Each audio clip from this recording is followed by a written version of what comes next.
हरे कृष्ण।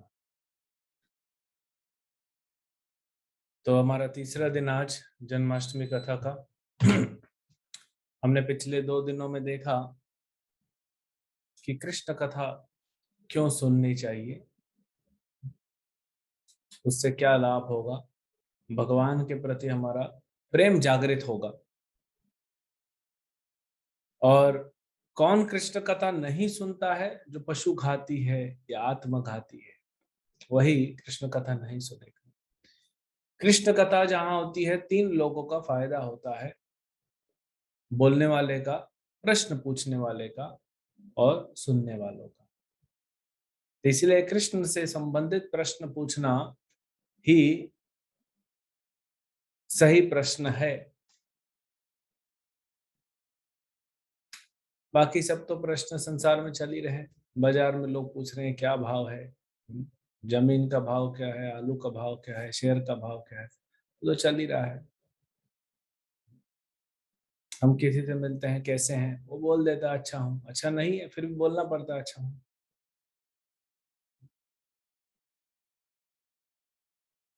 तो कोई बोलता है अच्छा नहीं हूँ, अच्छा, तो उस पे फिर हम लोग चर्चा करते हैं। लेकिन ये सब क्या है, जब तक कृष्ण भक्ति नहीं कर रहा है कोई अच्छा नहीं, कोई संसार में सुखी नहीं। श्रील भक्ति सिद्धांत सरस्वती ठाकुर बताते हैं कि शहद का जो बॉटल होता है, अगर उसका ढक्कन बंद है, सील्ड है, और बाहर से उसको चाट रहे हो आप, तो कौन सी मिठास आने वाली। तो भौतिक संसार में रहने वाले जो भक्ति नहीं कर रहे हैं, वो शहद के बॉटल को बाहर से चाट रहे हैं, उनको क्या मिठास मिलेगा, क्या आनंद मिलेगा। बॉटल खोलना पड़ता है, फिर अंदर से शहद निकलेगा। तो ये जो है भक्ति, ये बॉटल खोल के शहद खाने जैसा है। फिर हमने देखा कि कैसे कंस इतना क्रूर है, स्वार्थी लोग किसी के नहीं होते। और प्राय संसार में हर कोई स्वार्थी है, ना कोई किसका बाप है, ना माँ है, ना पति है, ना पत्नी है, ना बच्चा है, ना दोस्त है, ना रिश्तेदार है, सब अपने लिए। जो लोग जॉब करते हैं, क्या करते हो, हम सर्विस करते हैं। सेवा करते हैं, सर्विस मतलब सेवा होता है, तो सेवा करते हो तो पैसा क्यों लेते हो, उसको सर्विस नहीं कहते। जैसे कर्ण ने दान दिया इंद्र को, अपना कवच और कुंडल, वो दान कैसा हुआ। कर्ण ने तो उसके बदले शक्ति अस्त्र मांग लिया, तो दान थोड़ी हो, तो व्यापार हो गया। तो आप जाते हो, मेहनत करते हो, कंपनी के लिए नहीं करते हो, अपने लिए करते हो, क्योंकि अगर कंपनी के लिए करने का भाव होता तो पैसे नहीं लेते, या थोड़े से ले लेते, 5-10 हजार दाल चावल निकल जाए घर का बस। कंपनी का मालिक भी देखता है, परेशान है वो आपसे, लेकिन आपको निकाल नहीं सकता, काम करने के लिए कोई तो चाहिए। तो एक दूसरे से लोग, क्योंकि स्वार्थी है ना लोग, तो कंस भी स्वार्थी था, इसीलिए अपनी बहन को मारने के लिए तैयार हो गया जब उसने सुना कि 8वां गर्भ देवकी का कंस का काल बनेगा। वसुदेव जी ने समझाया तो थोड़ा शांत हुआ, इस आश्वासन पे कि सारे बच्चे ला के देंगे। अब फिर एक एक करके बच्चा ला के दिया। 6 बच्चों को मार दिया, 7वां हमने सुना, आज थोड़ा और चर्चा करेंगे। और उसके बाद जो है अपना, यही नहीं, कृष्ण ने कंस ने उग्रसेन यानी अपने पिता को भी जेल में डाल दिया था। तो आज हम देखेंगे भगवान देवकी के गर्भ में आ गए, वो हम देखेंगे। और देवता प्रार्थना करते हैं, बड़ी सुंदर प्रार्थना है। तो उच्चारण करेंगे हम श्लोक संख्या स्कंद 10 अध्याय 2 और श्लोक संख्या 19। आप लोगों के पास, जिसके पास भागवतम है उनको खोल लेना चाहिए, जिनके पास नहीं है उनको ले लेना चाहिए।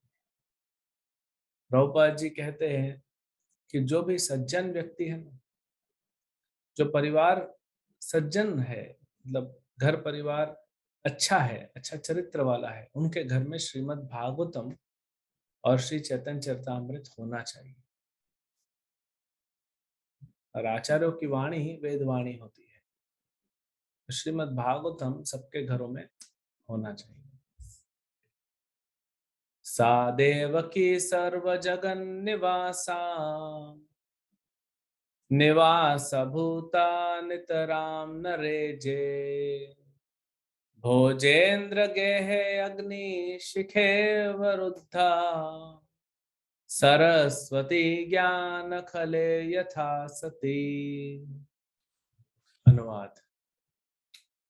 तब देवकी ने समस्त कारणों के कारण समग्र ब्रह्मांड के आधार भगवान को अपने भीतर रखा, किंतु कंस के घर के भीतर बंदी होने से वे किसी पात्र की दीवारों से ढकी हुई थी, ढकी हुई अग्नि के लपटों की तरह, या उस व्यक्ति की तरह थी जो अपने ज्ञान को जम समुदाय के लाभ हेतु वितरित नहीं करता। तात्पर्य। इस श्लोक में ज्ञान खल शब्द अत्यंत महत्वपूर्ण है।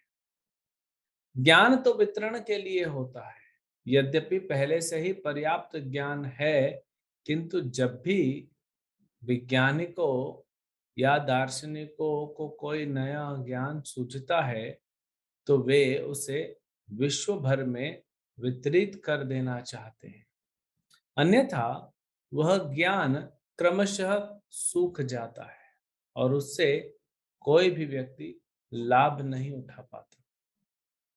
भारत के पास भगवत गीता का ज्ञान है, किंतु दुर्भाग्यवश किसी न किसी कारणवश इस दिव्य भगवत ज्ञान का विश्व भर में वितरण नहीं हो पाया।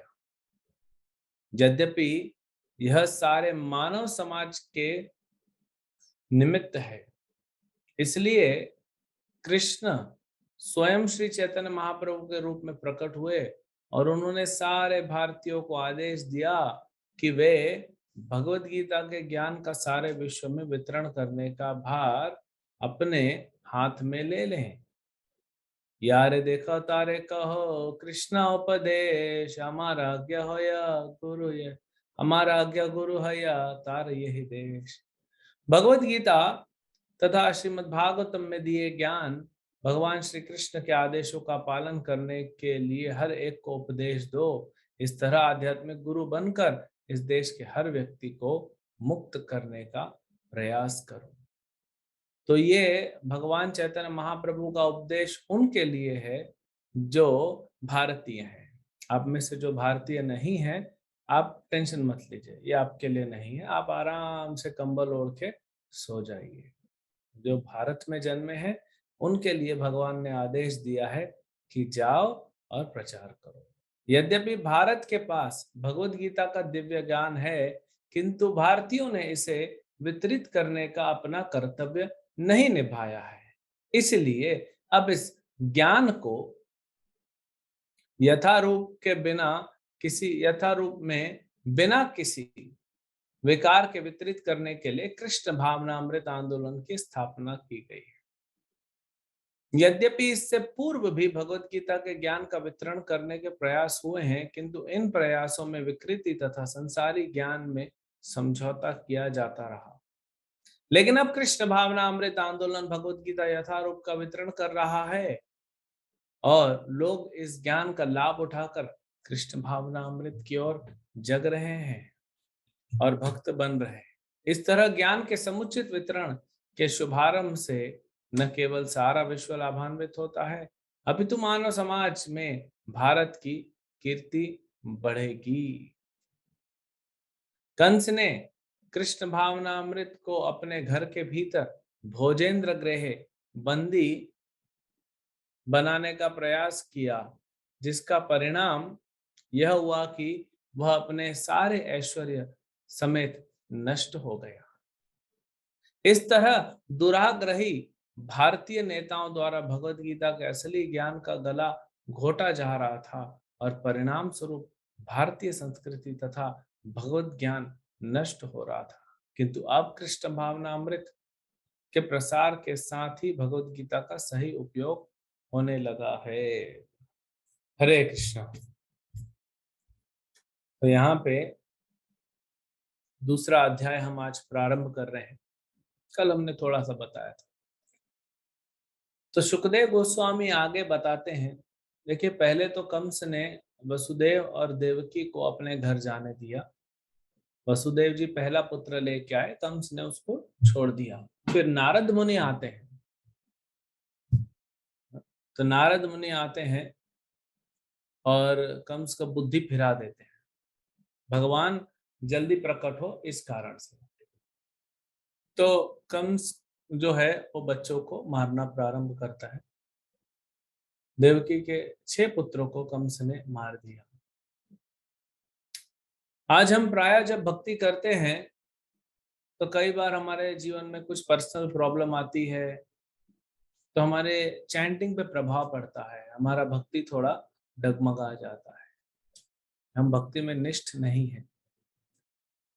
जैसे एक नया पौधा होता है, थोड़ा सा भी हवा तूफान में वो उखड़ जाता है, कोई भी गाय बकरी आके खा जाती है, लेकिन जो पेड़ होता है वो टिका रहता है, बड़े बड़े तूफान को सह लेता है। तो ये जो देवकी का हम देखते हैं वो हमारे जीवन में हमको अप्लाई करना चाहिए। कौन माँ होगी आप में से जिसका नवजात शिशु को सर फोड़ के पत्थर पे मार के और मार दिया जाएगा, फिर भी आप अगले साल दूसरा बच्चा पैदा करेंगे, फिर तीसरा, फिर चौथा, फिर पांचवा। पता है सब मरने वाले हैं।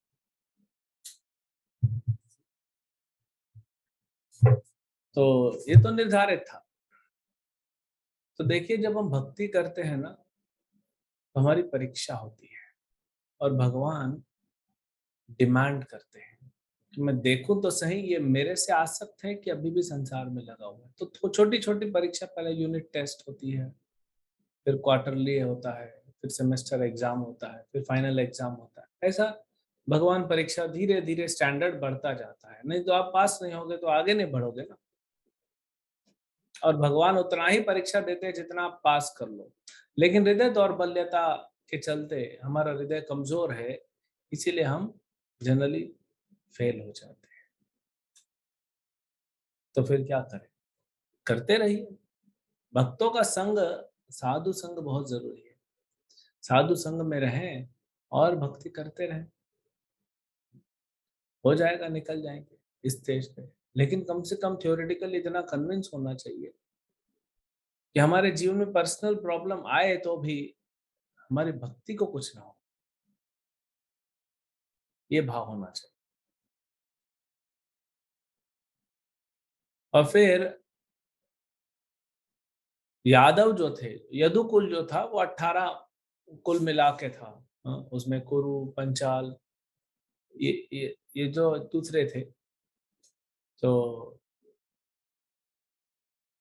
भोज, और यदु, अंधक, वृष्णि, ऐसे सब अलग अलग थे। लेकिन कंस की क्रूरता को देखते हुए उग्रसेन महाराज के इस पुत्र को इतना क्रूर होते देख सारे यादव इधर उधर भाग गए। क्या करेंगे, अपने प्राण बचाना है। कुछ कुरुओं में, कुछ कुरु के पास चले गए, कुछ पंचाल, केकय, शाल्वा, विदर्भ, निषाद, विदेह, कौशला, ये सब अलग अलग राज्य में वो चले गए।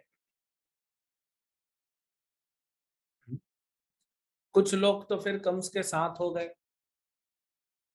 अब एक भक्त हुए अक्रूर जी कृष्ण के, जो कंस के साथ रहे इस भाव से कि एक दिन कृष्ण आएंगे इस कंस को मारने के लिए और मुझे कृष्ण का दर्शन होगा। ये भाव था अक्रूर जी का। वसुदेव जी की अलग अलग पत्नियों को अलग अलग जगह सुरक्षित भेजा गया। देवकी तो उनके साथ थी। माता रोहिणी को नंद बाबा के पास भेजा गया था। यशोदा और नंद के घर में उनकी सुरक्षा हो रही थी। ये उनका अरेंजमेंट था। अब भगवान के अंश अवतार, पहले अंश अवतार बलराम जी पे प्रकट हुए माता देवकी के गर्भ में। उसके बाद जब गर्भ में प्रकट हुए तो कृष्ण ने क्या किया? कृष्ण अभी आए नहीं है। कृष्ण ने महामाया और योग माया, ये भगवान की दो शक्तियां, अंतरंगा और बहिरंगा। तो महामाया शक्ति हमारे ऊपर कार्य करती है जो बद्ध जीव है। कंस के ऊपर महामाया शक्ति कार्य करती है। लेकिन जो भगवान के भक्त होते हैं, शुद्ध भक्त होते हैं या भगवान स्वयं होते हैं, उनके ऊपर योग माया शक्ति कार्य करती है। तो भगवान के ऊपर कैसी योग माया शक्ति कार्य करती है? भगवान तो भगवान है, लीला करने के लिए। जैसे हमने आपको उदाहरण दिया कि आप रात को सो गए और अलार्म लगाते हैं, अलार्म लगा के आप सो जाते हैं। अलार्म आपने लगाया है कि सवेरे उठना है 3:30 बजे, तो सेट आपने किया है, अपने आप नहीं हुआ है, वो आपके कंट्रोल में है। सवेरे 3:30 बजे अलार्म बजता है, या तो आप उठ जाएं या तो स्नूज कर दें, 5 मिनट बाद फिर घंटी बजेगा अलार्म, या तो फिर अलार्म बंद करके सो जाए। ये आपके ऊपर है। तो वैसे ही भगवान योग माया शक्ति से आवृत नहीं होते। वो योग माया शक्ति को बोलते हैं मुझे लीला करनी है, ऐसा मैं लीला करूंगा कि मैं भूल जाऊं। तो योग माया शक्ति को भगवान बुलाते हैं, क्या कहते हैं? गच्छ देवी व्रजं भद्रे गोप गोभिर अलंकृतम रोहिणी वसुदेवस्य भारत्यास्ते नंद गोकुले अन्याश्च कंस संविघ्न विवरेषु वसंति ही। हाँ? कहते हैं गच्छ देवी, हे देवी तुम जाओ। गच्छ, कहाँ जाओ? व्रजम, व्रज में जाओ। और क्या कहते हैं? भद्रे। हाँ? देखिए, माया अभद्र है, महामाया, लेकिन योग माया भद्र है। महामाया अभद्र नहीं, क्योंकि हमारे लिए हम अनर्थ करते हैं, पाप करते हैं, इसीलिए हमारे लिए अभद्र है। गवर्नमेंट का ही डिपार्टमेंट है पुलिस डिपार्टमेंट, लेकिन वो उन लोगों के लिए खतरनाक है जो चोरी करते हैं, पाप का कार्य करते हैं, नियम तोड़ते हैं। लेकिन जो नियम का पालन करते हैं, पुलिस उनकी रक्षा करती है। वही पुलिस, वही पुलिस, अगर आप नियम पालन करते हैं तो आपकी रक्षा करती है, और वही पुलिस आप नियम तोड़ते हैं तो दंड देती है। तो यही माया है। तो कहते हैं भद्रे, गोप गोभी अलंकृतम, उस व्रज में जाओ। तो पूछेगी योग माया, व्रज कहाँ है, कौन सा व्रज है? सब पता है, लेकिन फिर भी। तो भगवान बोल रहे हैं वो व्रज में जाओ जहाँ गोप गोभी अलंकृतम। गोप मतलब जहाँ गोप रहते हैं, और गोभी, गोपी नहीं बोल रहे हैं, गोभी मतलब गाय रहती है। वो व्रज में जाओ जो ग्वालों से और गौओं से अलंकृत है, उस व्रज में जाओ तुम। और वहां पे रोहिणी वसुदेवस्य, जो रोहिणी वसुदेवस्य भार्या आस्ते, वहां पे रहती है रोहिणी, जो वसुदेव की पत्नी है। और कहाँ पे रहती है? नंद गोकुले, नंद गोकुल में। ब्रज में 12 वन है, उसमें से एक है, हाँ, गोकुल, महावन। तो उसको नंद गोकुल भी कहते हैं, क्योंकि नंद महाराज वहीं रहते हैं। तो तुम नंद गोकुल में जाओ और क्या करो, वो बता रहे हैं। वहां पे रोहिणी माता रुकी हुई है, कंस के भय से उनको वहां भेजा गया। तो वहां जाके क्या करो तुम? देवक्या जठरे गर्भम शेषाख्यम धाम मामकम तन सन्निकृष्य रोहिण्या उदरे सन्निवेशया। कहते हैं कि देवकी के गर्भ में, माता देवकी के गर्भ में मेरा अंश अवतार शंकरशन या शेष या अनंत या बलराम जी रहते हैं। बिना कोई तकलीफ दिए उनको या देवकी को या रोहिणी को तुम गर्भ जो है, जो शंकरशन भगवान है, उनको देवकी के गर्भ से लेकर रोहिणी के गर्भ में डाल दो। सुना है कभी ऐसा? ऐसा सुना है कभी होता है? ये भगवान कर सकते हैं। ऐसा कभी नहीं हो सकता संसार में डॉक्टर गर्भ निकालेगा और फिर दूसरे में दूसरे स्त्री के गर्भ में डालेगा, होगा नहीं। ये सब भगवान का आयोजन है। अथाहम अंश भागे न देवक्या पुत्रताम शुभे प्राप्स्यामि त्वम यशोदायाम नंद पत्न्याम भविष्यसि। और उसके बाद कह रहे हैं कि मैं षड ऐश्वर्य पूर्ण भगवान कृष्ण, नंद नंदन, गोकुल बिहारी, श्याम सुंदर, षड ऐश्वर्य पूर्ण, अपने पूरे ऐश्वर्य के साथ, ऐश्वर्य में धाम आ जाएगा भगवान का, वृंदावन धाम, गोवर्धन, यमुना, भगवान के सारे गोप गोपियां, ये भी भगवान का ऐश्वर्य है, वो भी आएंगे। भगवान का ऐश्वर्य मतलब भगवान के सारे अवतार, भगवान के जितने भी अनंत अवतार हैं वो कृष्ण के शरीर में रहते हैं। तो जब भगवान कृष्ण आए तो सारे अनंत अवतारों को लेके आए अपने अंदर, सारे देवताओं का वास है। तो पूरे ऐश्वर्य के साथ मैं आऊंगा और तुम भद्रे, तुम जो हो, शुभे बोलते हैं यहाँ पे, भद्रे पहले बोला, अभी शुभे बोलते हैं, तुम यशोदा की पुत्री बन के जन्म लो। फिर तभी तो एक्सचेंज होगा ना। यशोदा की पुत्री बनेगी योग माया, आप समझिए महामाया नहीं है, ये योग माया है। और कृष्ण प्रकट होंगे वसुदेव जी के, तभी तो एक्सचेंज ऑफर होगा। एक्सचेंज नहीं होगा, उसके अरेंजमेंट करने के लिए ये कर रहे हैं। उसके बाद कहते हैं, अब देखिए किसी को भी सेवा दीजिए ना, तो उसको सिर्फ सेवा देके लगा नहीं देना चाहिए काम में। भगवान का सेवा करने जा रही है तो भगवान कुछ आशीर्वाद भी देना चाहते हैं।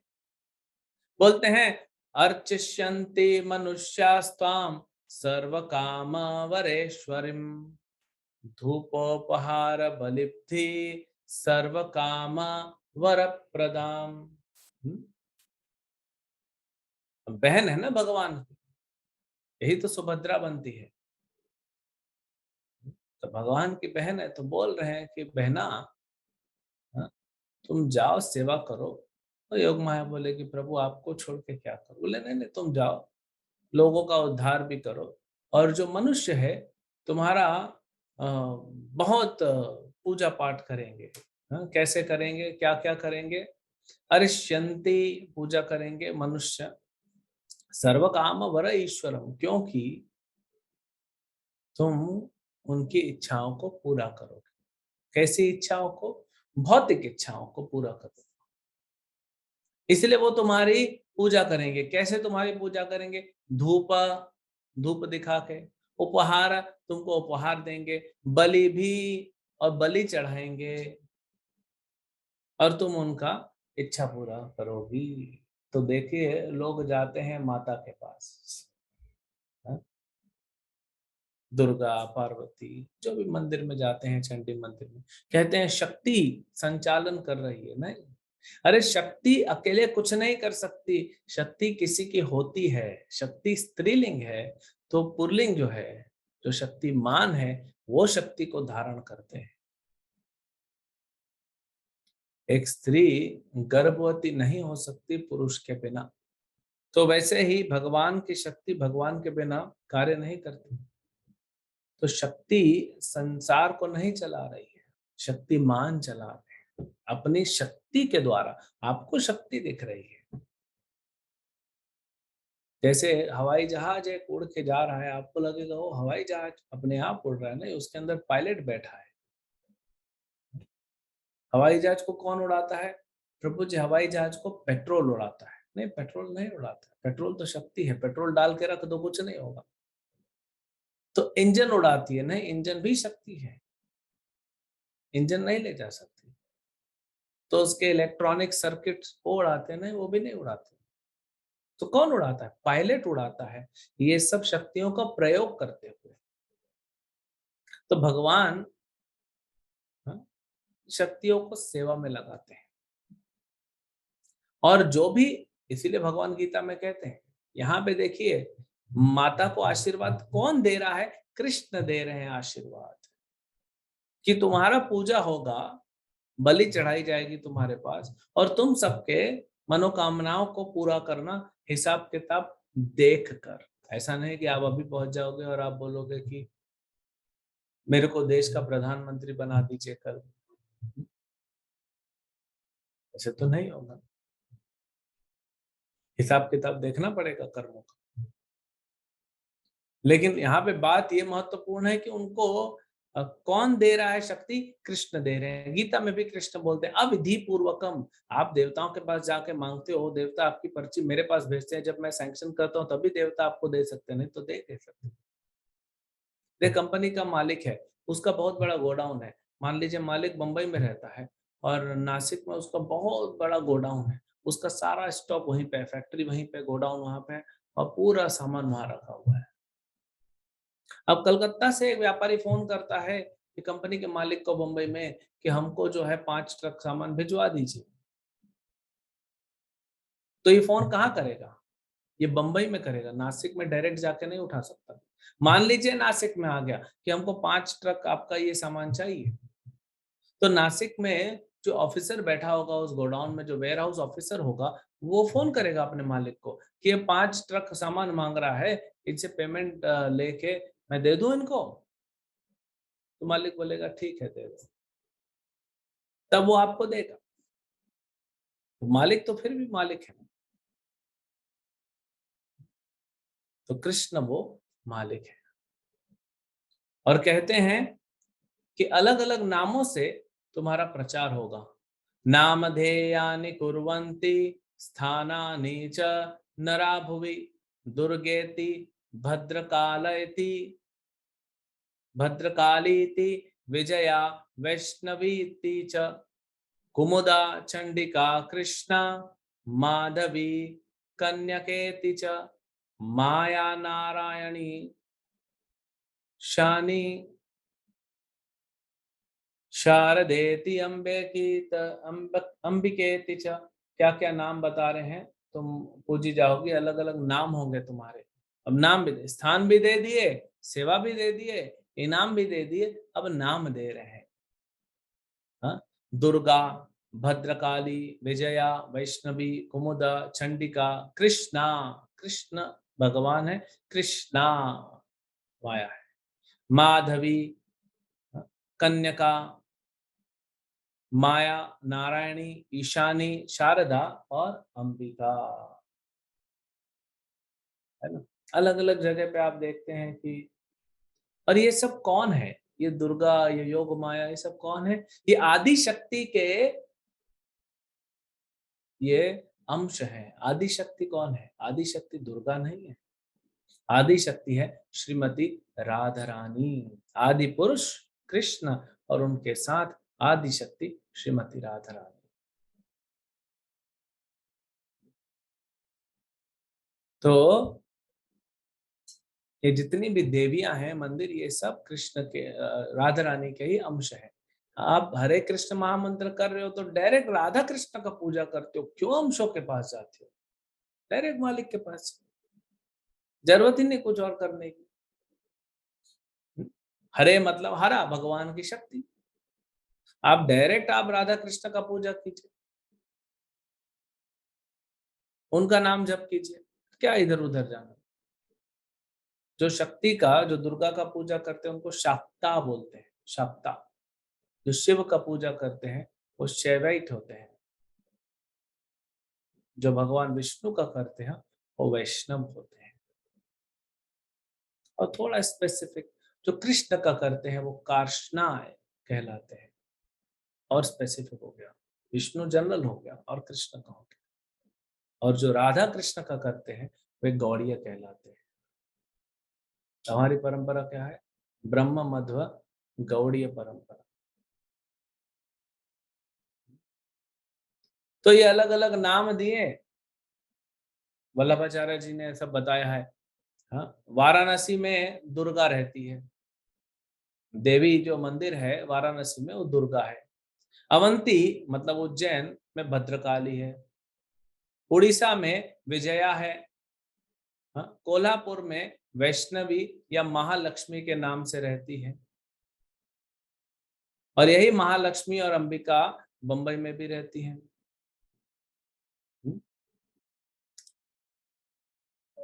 कामरूप शहर में चंडिका रहती हैं। और उत्तर भारत में शारदा के नाम से जानी जाती हैं। और कन्याकुमारी जो है वो तो कन्यका। हाँ, ये उनके अलग अलग नाम हैं। तो फिर शंकरशन, अब इनके 3 नाम यहाँ पे बताए जा रहे हैं। गर्भ शंकर्षणात्तम वै प्राहु शंकर्षणं भुवि रामेति लोक रामाणात् बलभद्रम बलोच्रयात्। तो कहते हैं, देखिए भगवान नामकरण कर रहे हैं, बाद में गर्ग मुनि तो सिर्फ उसको उजागर करेंगे, बाहर लाएंगे नाम को। नामकरण तो कृष्ण, एक्चुअली नामकरण करने की जरूरत ही नहीं, क्योंकि भगवान के नाम तो शाश्वत है। वो तो सिर्फ क्या, कृष्ण जब प्रकट हुए तो उनका नाम कृष्ण नहीं था क्या? लेकिन नामकरण हुआ नहीं था तो लाला कहते हैं। हाँ, ब्रज में लाला और लाली नाम, फिर बाद में कृष्ण नाम रखा गर्गाचार्य जी ने। तो क्या उसके पहले नाम भगवान का कृष्ण नहीं था क्या? उस दिन हमसे किसी ने पूछा, भगवान को सुदर्शन चक्र किसने दिया? हाँ, ब्रह्मा जी ने दिया कि शिव जी ने दिया कि दुर्गा ने दिया? मैं बोला किसी ने नहीं दिया। इनका इतना हिम्मत है, ये इतने बड़े हो गए क्या भगवान को सुदर्शन चक्र देके? भगवान शाश्वत है, उनके आयुध जो है सुदर्शन चक्र, उनका धनुष, वो सब उनके साथ रहता है। ये तो लीला करते हैं भगवान की, अग्निदेव से सुदर्शन चक्र ले लिए। अग्निदेव ने प्रसन्न होके सुदर्शन चक्र दिया कृष्ण को। अच्छा, अपने मालिक को कोई सैलरी देता है क्या? आप अपने जॉब में अपने मालिक को सैलरी देते हैं क्या? तो कैसे आके अग्नि देंगे? ये तो दिखाने के लिए है, नहीं तो ये आयुध सब भगवान के साथ है। तो शंकरशन क्यों कहलाएंगे भगवान बलराम जी? शंकरशन क्यों कहलाएंगे? क्योंकि देवकी के गर्भ से निकाल के उनको रोहिणी के गर्भ में डाला है, तो इसीलिए शंकरशन। और राम, इनका एक नाम होगा राम, क्योंकि ये सभी को आनंद देंगे। जो रमण देते हैं उसको राम कहते हैं। तो इसीलिए हरे कृष्ण महामंत्र में राम का मतलब रामचंद्र भगवान भी होते हैं, बलराम भी होते हैं, और परशुराम भी होते हैं, और कृष्ण भी होते हैं। और इनका नाम एक होगा बलभद्र। क्यों? बलदेव या बलभद्र, वो हम सबको शक्ति प्रदान करेंगे। उनके पास तो शक्ति है, लेकिन वो हमको भी शक्ति देंगे। लेकिन बलभद्र बलराम जी कौन सी शक्ति देते हैं? आध्यात्मिक शक्ति। हमको उनसे आध्यात्मिक शक्ति मांगना चाहिए। प्रभुपाद जी ने वृंदावन में श्री श्री कृष्ण बलराम मंदिर का उद्घाटन किया, क्योंकि रमण रेती एरिया है, तो वहां पे राधा श्याम सुंदर मंदिर न नाम रख के कृष्ण बलराम रख। और प्रभुपाद जी कहते हैं बलराम जी, जब ओपनिंग हुआ प्रभुपाद जी कहते हैं बलराम जो है वो तो पूरे बल का स्रोत है। पूरी सृष्टि में जितना भी बल है वो बलराम से आता है, और बलराम का बल कृष्ण से आता है। तो कृष्ण आदि पुरुष हैं, बलराम जी उनके पहले अवतार हैं, अंश अवतार। तो बलराम जी से हमें प्रार्थना करना चाहिए कि हे प्रभु, आदि गुरु है ना, हे प्रभु हमारे हृदय में आध्यात्मिक शक्ति की कमी है। मुझे थोड़ा खांसी हो जाती है तो मेरा जप छूट जाता है प्रभु। हाँ? भजन नहीं हो रहा है, शक्ति है बहुत कम है, क्षीण हो चुकी है। मेरे पड़ोसी के ससुराल में अगर किसी का मृत्यु हो जाता है, तो मैं 1 हफ्ता जप नहीं कर पाता हूँ। अगर मेरे दूसरे पड़ोसी के किसी रिश्तेदार के यहाँ विवाह होता है, तो मैं 1-2 हफ्ता भजन छूट जाता है, क्लास नहीं कर पाता हूँ, उधर चला जाता हूँ शादी मनाने। इतना कमज़ोर है मेरा हृदय। तो बलराम जी से माँगना चाहिए कि प्रभु आप आशीर्वाद दीजिए और बल बढ़ाइए, कुछ भी परिस्थिति हो। आज हम हट्टे-कट्टे जवान हैं, हमारे मुख से अगर नाम नहीं निकल पा रहा है, हम अगर नाम नहीं जप कर पा रहे हैं, तो मृत्यु के वक़्त जब गला सूख जाएगा, जब शरीर में एनर्जी नहीं रहेगी, उस समय कैसे नाम जप करेंगे? और उस समय नाम ज जप नहीं किया, तो फिर कैसे भगवान के पास जाएँगे? इसीलिए प्रैक्टिस, प्रैक्टिस, प्रैक्टिस और प्रैक्टिस। हरे कृष्णा, कृष्ण कृष्ण हरे हरे, हरे राम, राम राम हरे हरे। हमको प्रैक्टिस करते रहना चाहिए। मृत्यु के वक्त यही नाम हमें भगवत धाम ले जाएगा। तो वैसे ही योग माया वहां से चली गई। भगवान ने आदेश दिया और योग माया वहां से जाके और भगवान का परिक्रमा करके फिर उन्होंने शंकरषण भगवान को जो है देवकी के गर्भ से रोहिणी माता के गर्भ में ट्रांसफर किया। अब इधर मथुरा में हल्ला हो गया कि देवकी का गर्भपात हो गया। गर्भ किधर गया? गर्भ था, बच्चा था, किधर सडनली है ही नहीं। रात को सोई है, सवेरे गर्भ ही नहीं है। ये भी आप देखे नहीं होंगे। मिसकैरिएज होते हैं, लेकिन ऐसा नहीं होता। ये आध्यात्मिक है। तो कंस को भी थोड़ा बुरा लगा। बहन है ना, तो थोड़ा तो है, अरे हमारी बहन का बच्चा तो थोड़ा दुःख लग रहा था कंस को। फिर आगे बताते हैं सुखदेव गोस्वामी, भगवान अपि विश्वात्मा भक्तानाम अभयंकरः अविशे अविवेश अंश भागेन मन अनकदुन्दुभे। भगवान अपि विश्वात्मा, भगवान शब्द का उपयोग किया है यहाँ पे।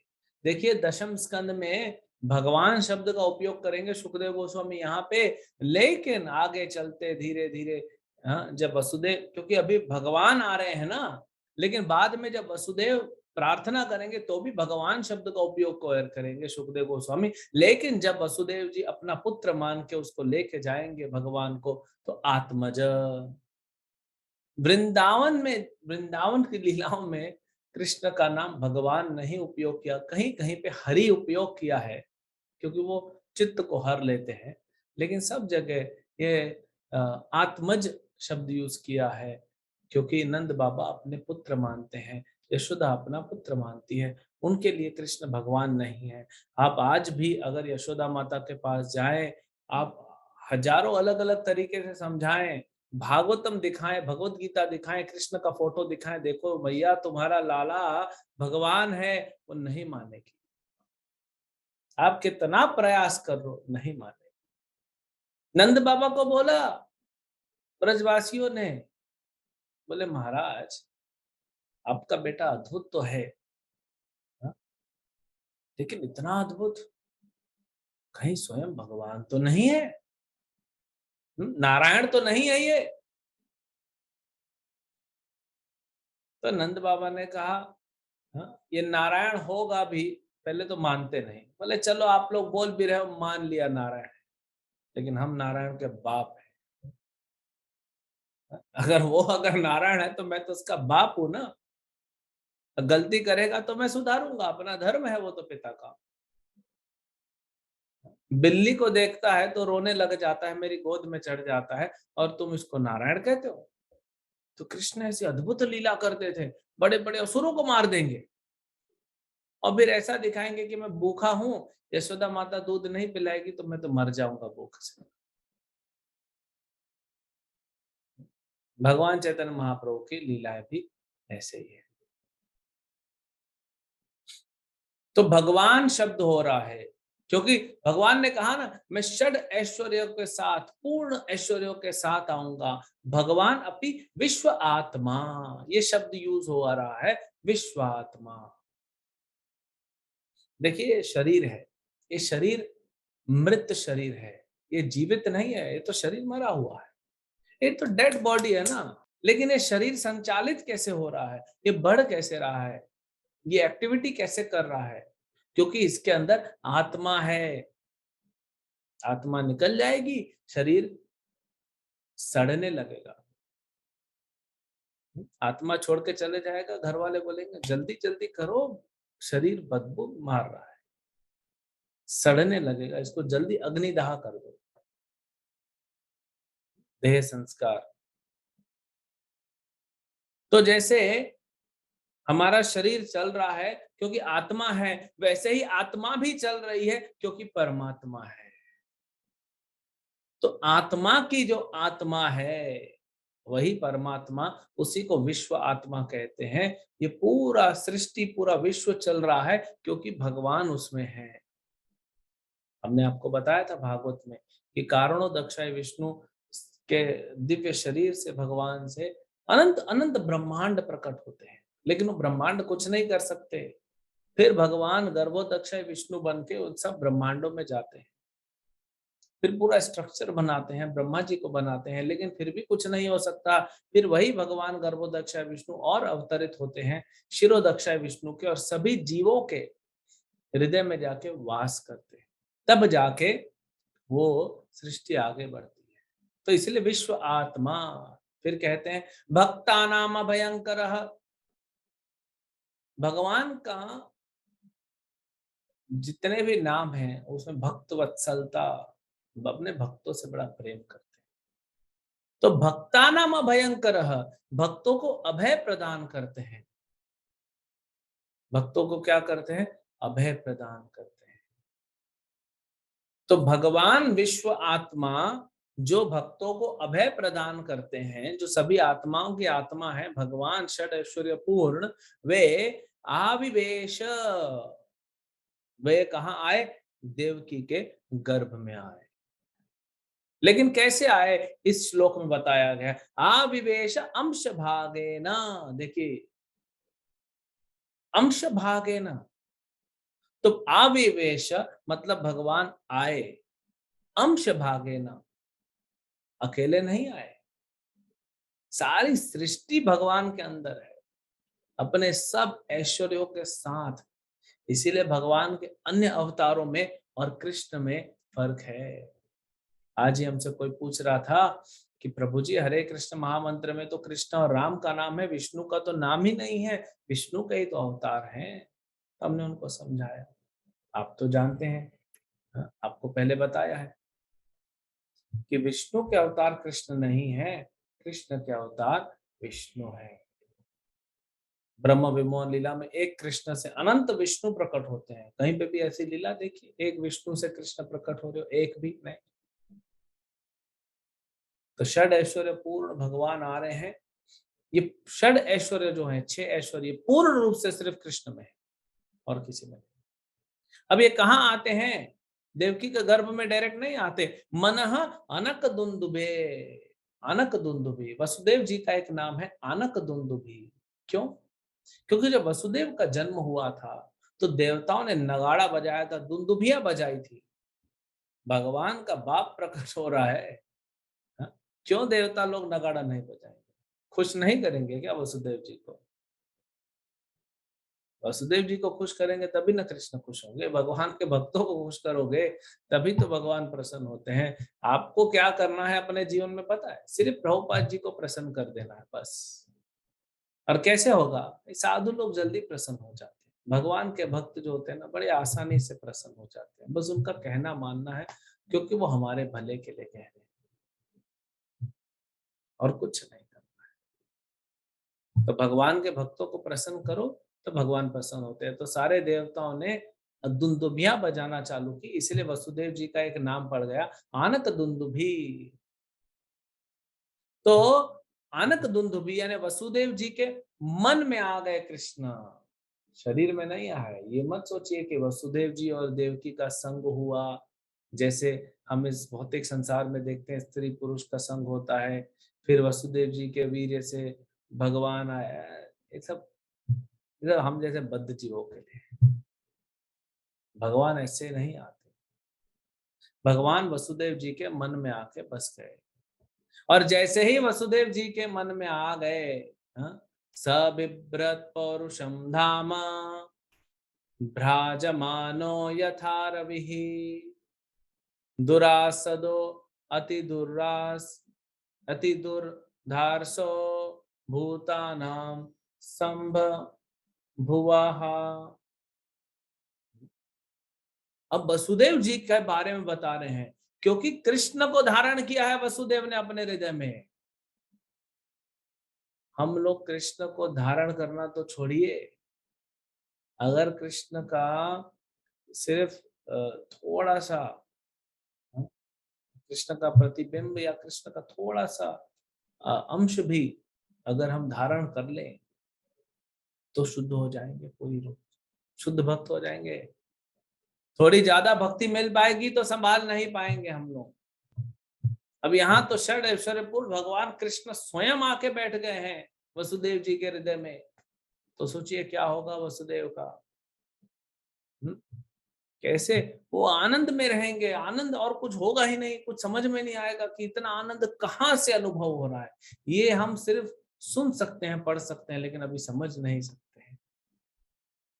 ये दिव्य आनंद है, इसका कोई सीमा नहीं है। हजारों मीटर समुद्र की लहरें उठे, ऐसा आनंद होता है। उससे भी ज्यादा आनंद है। आनंदम बुद्धिवर्धनम। तो तेज हो गया, वसुदेव जी के शरीर से तेज प्रकट होने लगा और सूर्य के समान चमकने लगे वसुदेव जी।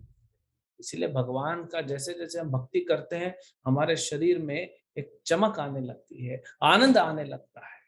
तो वसुदेव जी सूर्य के जैसे चमकने लगे। उनको कोई देख नहीं पा रहा था, इतना तेज निकलता था। कंस भी देख नहीं पा रहा था, वसुदेव जी का इतना तेज संभाल नहीं पा रहा था। तो ये होता है जब हम भगवान को धारण करते हैं, क्योंकि अब वसुदेव जी का हृदय कृष्ण के लिए धाम बन गया। जैसे वृंदावन धाम, मथुरा धाम, द्वारका धाम, अब वसुदेव जी का हृदय जो है वो धाम बन गया कृष्ण के लिए। कृष्ण वहां लीला कर रहे हैं। तो हमें भी अपने हृदय को धाम बनाना है और जन्माष्टमी में कृष्ण को बुलाना है। लेकिन ऐसे बुलाने से नहीं आएंगे ना भगवान, सेवा करनी पड़ेगी, प्रेम करना पड़ेगा भगवान को, भगवान के भक्तों की प्रेममयी सेवा करनी पड़ेगी, तब कृष्ण आएंगे। आपका हृदय शुद्ध हो जाएगा तो आएंगे। तो ये भगवान का प्रभाव।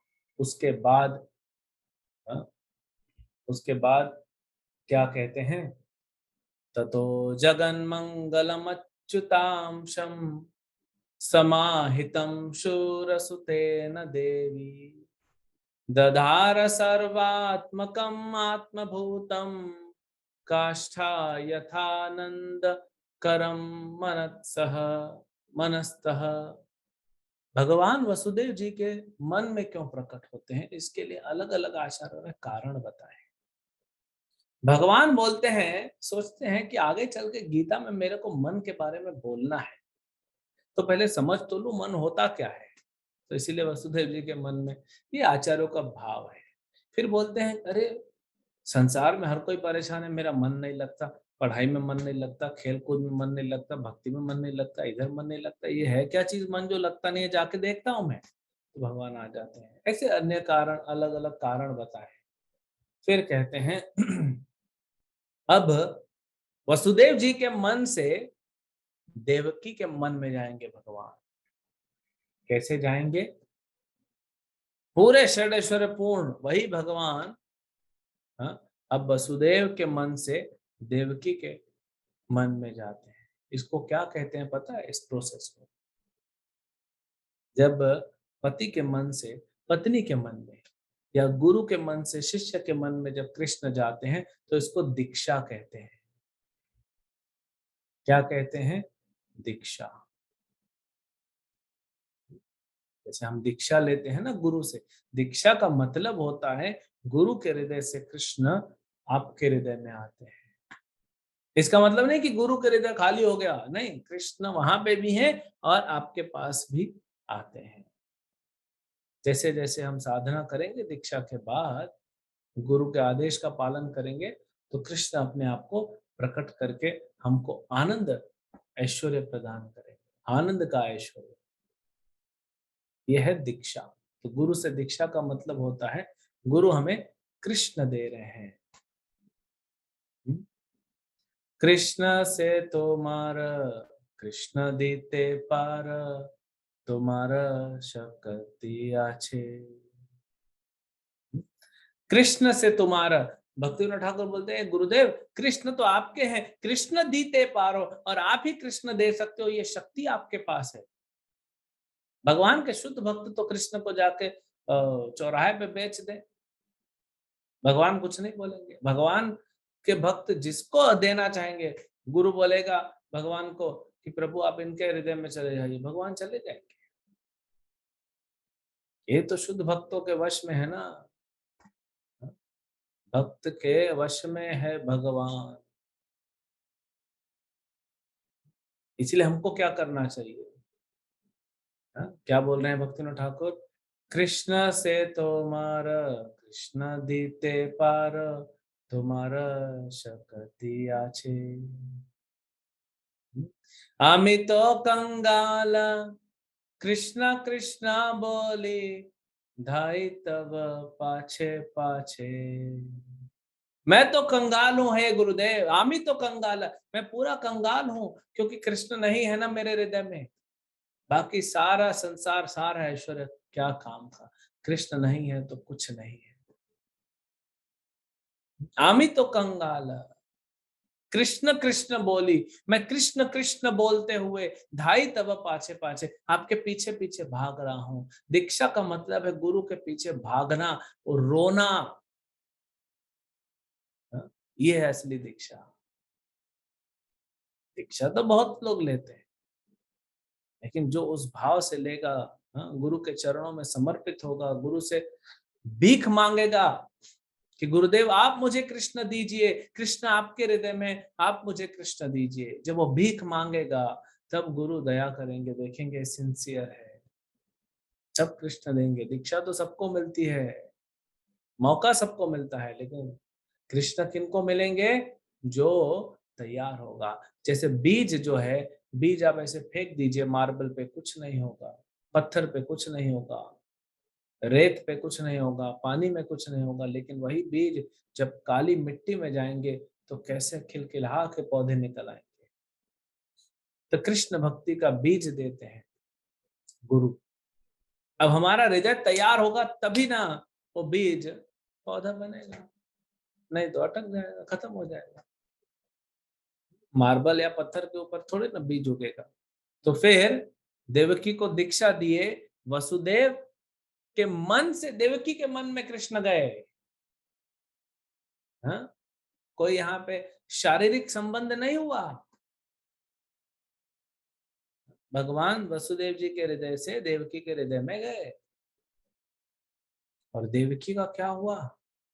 देवकी अति सुंदर हो गई, वैसे ही सुंदर है माता देवकी, भगवान की माँ है, लेकिन और सुंदर हो गई क्योंकि जेल में रह के 7-6 बच्चों को जन्म देना, सातों चला गया, वो दुख, वो पीड़ा, हाँ, आदमी डल हो जाता है बाहरी रूप से। अब वो पूरा चमक गई। क्यों? क्योंकि सर्व कारण कारणम, सभी कारणों के कारण भगवान कृष्ण उनके हृदय में आके बैठ गए। जैसे पूर्णिमा के दिन संध्या के समय पूर्व दिशा से चंद्रमा का जो होता है प्राकट्य होता है। पूर्वी दिशा चंद्रमा की मां नहीं है, लेकिन ऐसा प्रतीत होता है कि पूर्व दिशा चंद्र की मां है। वैसे ही देवकी वसुदेव भगवान के माँ बाप नहीं, वो तो भक्त हैं, लेकिन भगवान उनको ये रोल दे रहे हैं, उनको ये सेवा दे रहे हैं माँ बाप बनने का। तो ऐसा जब शाम अंधेरा हो जाता है और चंद्रमा निकलते हैं, तो ऐसे देवकी ने जब धारण किया कृष्ण को, तो ये उनका भाव हुआ। फिर हम आज का जो हमने श्लोक पढ़ा, सा देवकी सर्व जगन निवासा निवास भूता नितराम नरेजे भोजेन्द्र गेहे अग्नि शिखे वरुद्धा सरस्वती ज्ञान खले यथा सती। फिर कहते हैं सुखदेव गोस्वामी, देवकी ने धारण तो कर लिया, हाँ? लेकिन अभी वो पूरा प्रज्वलित नहीं हो रहा है। जैसे आपने एक मटके में अग्नि डाला है और उसको ढक दिया है, तो अग्नि का प्रभाव बाहर दिखता नहीं है, थोड़ा थोड़ा है, लेकिन प्रभाव दिख नहीं रहा है, क्योंकि देवकी जेल में है। और यहाँ पे सुखदेव गोस्वामी उदाहरण देते हैं कि किसी के पास ज्ञान है, लेकिन ज्ञान को वो बांट नहीं रहा है तो क्या हो जाता है, ज्ञान सूख जाता है।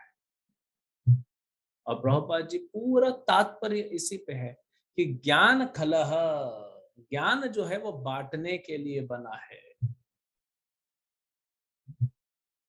इतना ज्ञान होने के बाद भी वैज्ञानिक बांटते रहते हैं, तो भगवान के भक्त क्यों न बांटें, क्योंकि वो तो असली ज्ञान है उनके पास। इसलिए जो भगवान का भक्त है, जो कहता है मैं भगवान का भक्त हूँ, उसका जिम्मेदारी है भगवान चैतन्य महाप्रभु का उपदेश को स्वीकार करना। भारत भूमि ते मनुष्य जन्म होइलो जार, जन्म सार्थक करी करो परोपकार। दूसरों का परोपकार करो, भारत भूमि में जन्म हुआ है आपका, स्वार्थी मत बनिए। हाँ, ये भूमि स्वार्थी लोगों की नहीं है, ये परोपकारियों की भूमि है। ये भारत भूमि ऋषियों की भूमि है, संतों की भूमि है। हर कोई संत है, लेकिन प्रचार नहीं कर रहे हैं, तो फिर कैसे हम संत हो जाएंगे। हम तो स्वार्थी हो गए हैं, असुरिक प्रवृत्ति है स्वार्थी होना। सिर्फ अपने लिए खाना, अपने लिए करना, ये स्वार्थी प्रवृत्ति है, ये असुरी प्रवृत्ति है। असुर भी अपने लिए, कंस भी अपने लिए कर रहा था, हिरण्यकशिपु रावण ने भी अपने लिए किया। जो दूसरों के लिए करते हैं वो असली हीरो होते हैं। तो कैसे परोपकार करेंगे प्रभु? तो भगवान कहते हैं, यारे देखा तारे कहो कृष्ण उपदेश। जिसको देखो, जहां देखो, क्या करो, कृष्ण उपदेश। कृष्ण उपदेश मतलब भगवत गीता, कृष्ण का उपदेश, भगवत गीता। महाप्रभु ने कहा भगवत गीता को जाके बांटो, भगवत गीता के ज्ञान को बांटो। हमारा आज्ञा गुरु हैया तार यही देश। हमारा आज्ञा, ये मेरी आज्ञा है, आप सब गुरु बने और अपने अपने देश को, अपने अपने स्थान को, अपने अपने क्षेत्र को उद्धार करें। आप अलग अलग जगहों से आप जुड़े हैं, तो भारत के अलग अलग हिस्सों से आप हैं, तो अपने सोसाइटी में, अपने परिवार में, कई बार परिवार वाले सुनते नहीं है, दुनिया सुनती है, परिवार नहीं सुनता है, तो नो प्रॉब्लम। सोसाइटी आपकी बहुत बड़ी है। आप तो नॉर्वे में नहीं रह रहे हैं, जहाँ पे एक एक गांव में सिर्फ 100 लोग की जनसंख्या रहती है। हाँ, आपके तो बिल्डिंग में 1000 लोग होंगे। और अगर थोड़ा इधर उधर देख लेंगे, आप अपने छत पे जाके एक नजर घुमाएंगे तो 1 लाख लोगों की पूरी आपको एरिया दिख जाएगा कि 1 लाख लोग तो ऐसे ही आपको दिख जाएंगे। कैसे होगा इनका उद्धार अगर आप लोग हाथ में हाथ धरे बैठे रहेंगे? तो आपके हृदय से भी ज्ञान सूख जाएगा, वो भी नहीं काम आएगा। फिर मृत्यु के वक्त, अरे न ज्ञान अपने हृदय में न दूसरे को दिया। ज्ञान बांटने से बढ़ता है। ये दिव्य ज्ञान है, दूसरों को दीजिए। जितना देंगे उतना आपका ज्ञान बढ़ेगा, उतना साक्षात्कार बढ़ेगा। नहीं तो ये ज्ञान रखे रखे सूख जाएगा। भगवान का आदेश है, कृष्ण ने भी यही कहा कि जो भगवत गीता का ये प्रचार करता है वो मुझे सबसे प्रिय है, उससे प्रिय न कोई हुआ है न होगा। भगवान कृष्ण चैतन्य महाप्रभु के रूप में आते हैं, यही कहते हैं, यारे देखो तारे कहो कृष्ण उपदेश। ये कृष्ण उपदेश, गीता का ज्ञान बांटो। और हमारे सभी आचार्यों ने यही कहा है, और प्रभुपाद जी ने कितना बल दिया। तो ये कृष्ण जन्माष्टमी पे हमको, ये उत्सव आने तक हमको वचन लेना चाहिए, प्रण लेना चाहिए कि मैं प्रचार करूंगा या करूंगी। 10 मिनट 15 मिनट ही सही, आप एक फोन उठाइए, फोन कीजिए, अड़ोसी पड़ोसियों के पास जाइए, सिर्फ जाके इतना बोलना है कि प्रभु जी, माता जी, हरे कृष्णा, आप जानते हैं सोमवार को जन्माष्टमी है, पूरे साल का सबसे दिव्य दिन है ये। भगवान कृष्ण प्रकट होने वाले हैं, उनको जन्माष्टमी के बारे में बताइए, उनको जोड़िए, कृष्ण बुक आप पढ़िए, उनको भी पढ़ाइए। और हो सके तो अपने-अपने घरों में जन्माष्टमी के दिन तो उपवास करना है सबको। तो आस-पास के लोगों को अभी से प्रचार कीजिए, फिर जन्माष्टमी के दिन में कुछ लोगों को जमा कीजिए और थोड़ा कीर्तन कीजिए, कृष्ण बुक पढ़िए। कोई प्रचार के लिए कोई बड़ा चीज़ नहीं होता है सीखना। हाँ, कृष्ण बुक खोलिए, सबको बैठा दीजिए, एक-एक पैराग्राफ बोलो, सबको पढ़ो, थोड़ी देर हरे कृष्ण कीर्तन करो, फिर जप करो, फिर सबको बोलो कृष्ण बुक एक-एक पैराग्राफ पढ़ाते जाओ और आपने इतना जो सीखा है, इतना जो सुना है, उनको एक्सप्लेन करिए भगवान की लीलाओं के बारे में और जोड़िए। प्रभुपाद जी कहते हैं सिर्फ एक अनजान व्यक्ति को जाके अगर आप बोलते हैं कि कृष्ण भगवान है, तो वो भी प्रचार है। कृष्ण उससे प्रसन्न होते हैं जब आप प्रचार करते हो, क्योंकि दूसरों का उद्धार हो रहा है। अब प्रसन्न कृष्ण आपसे होते हैं ज्यादा, क्योंकि आप उद्धार करने में निमित्त बन रहे हो, भगवान के असिस्टेंट बन रहे हो। इसीलिए हमको प्रचार करना चाहिए, प्रचार करके दूसरों को जन्माष्टमी के लिए बुलाएं और जन्माष्टमी अच्छे से मनाएं। हरे कृष्ण। शिल प्रभुपाद की जय। ग्रंथराज श्रीमद् भागवतम की जय। जन्माष्टमी महामहोत्सव की जय। कल से देवताओं की जो प्रार्थनाएं हैं वो प्रारंभ होगी। गर्भ स्तुति बड़ी सुंदर प्रार्थना है, देवताओं ने क्या प्रार्थना की भगवान का, वो हम कल सुनेंगे। हरे कृष्ण। हरे कृष्ण प्रभु। हरे कृष्ण। प्रभु जी, मेरी ये जिज्ञासा ये थी कि जिस तरह से गीता है, उसका आप गीता किसी ने भी लिखी हो, जैसे प्रकाशक होते हैं ना, तो उसमें पहला श्लोक वही आपको सब जगह वही मिलेगा। तो इसी तरह से क्या भागवत में भी होता है? यस, देखिए गीता के जो श्लोक हैं वो भगवान ने उच्चारण किया है, लेकिन बहुत सारे जो लोग हैं, जो अप्रामाणिक लोग हैं, उन्होंने उस पे कमेंट्री देना चालू किया। इसीलिए आज 1000 से ज्यादा अलग-अलग गीता मिलेगी। इसलिए प्रभुपाद जी ने गीता को क्या बोला, यथारूप, क्योंकि ज्ञान परंपरा में आता है, परंपरा में नहीं है तो ज्ञान कैसे मिलेगा। तो इसीलिए प्रभुपाद जी का गीता दुनिया भर में है। हाँ? एक न्याय होते हैं, अलग-अलग लॉजिक बोलते हैं। फले न परिचित, फल से परिचित होता है, फल से पता पड़ता है उसके बारे में। पेड़ कौन सा अच्छा है, कौन सा नहीं, उसका फल देख लीजिए। अगर फल अच्छा नहीं मतलब पेड़ अच्छा नहीं।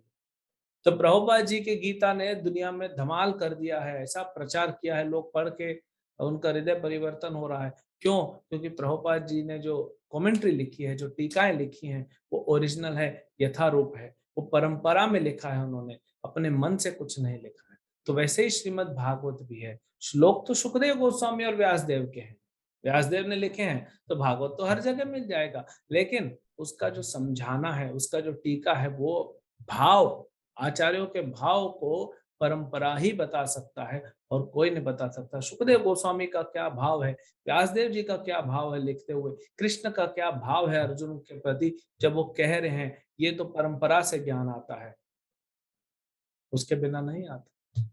जैसे जैसे मे वसुदेव जी से देवकी के गर्भ में, सॉरी, वसुदेव जी के मन से देवकी के मन में कृष्ण ट्रांसफर हुए, ऐसे ही गुरु के मन से शिष्य के मन में कृष्ण और संपूर्ण ज्ञान ट्रांसफर हो जाता है।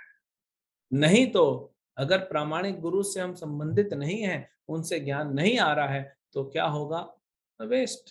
फिर आप अपने मन के उपज करोगे, मन से बोलना चालू करोगे। तो प्रभु, जैसे मेरे पास जो है ना, ये इनकी प्रभुपाद जी की जो भागवत है, वो उसमें श्लोक नहीं है।